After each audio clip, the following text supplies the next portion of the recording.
Hey folks, welcome back. Today we'll be going into a bit of detail on the faction system of AscentInfiniteRealm. Last month we had an announcement of the names of each side. The blue side, which is called Vulpin, and the red side that goes by Ontari.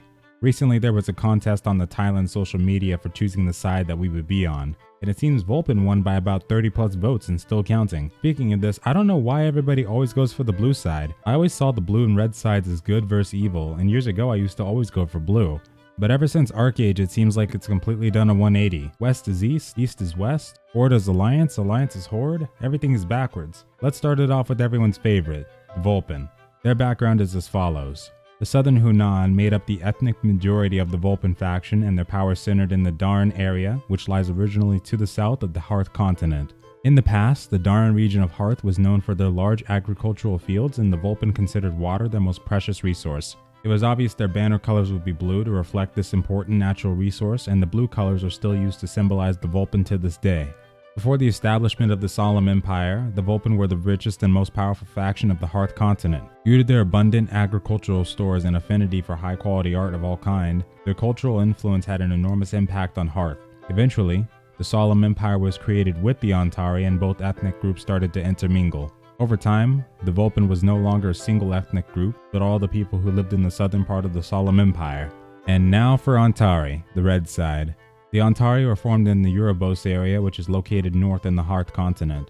In the past, Urubos was an area with high mountains and large forests. As a result, the Ontari had many warriors who were skilled in hunting and considered honor and trust one of the most important virtues. This is shown in their deep red banners. Sounds like my kind of party. Before the establishment of the Solemn Empire, the Ontari had a large territory and powerful army. They dominated the rough mountains and rapidly grew by absorbing forces both great and small. Eventually, the Solemn Empire was created with the Vulpin, and both ethnic groups started to intermingle. The Ontari was no longer a single ethnic group either, but all the people who lived in the north part of the Solemn Empire. Both of these empires are ones that we'll learn more about during our time with AscentInfiniteRealm, but it remains to be seen how much this will impact our storylines in-game, but we've already seen things like faction v faction battlegrounds, so it's safe to say we might be pitted against each other in the open world. To also give a bit of history, in the past both of these factions banded together to become the Solemn Empire. The Solemn Empire began to evolve and technology became the most important aspect of the society.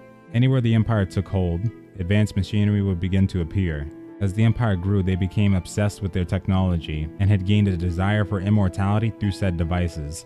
Now the search for this never-ending life began to corrupt the empire, which a civil war began to take hold from. The violence within the Solemn Empire became so great that those who originally flew under the banners of the Ontari and the Vulpin began to separate for their own safety.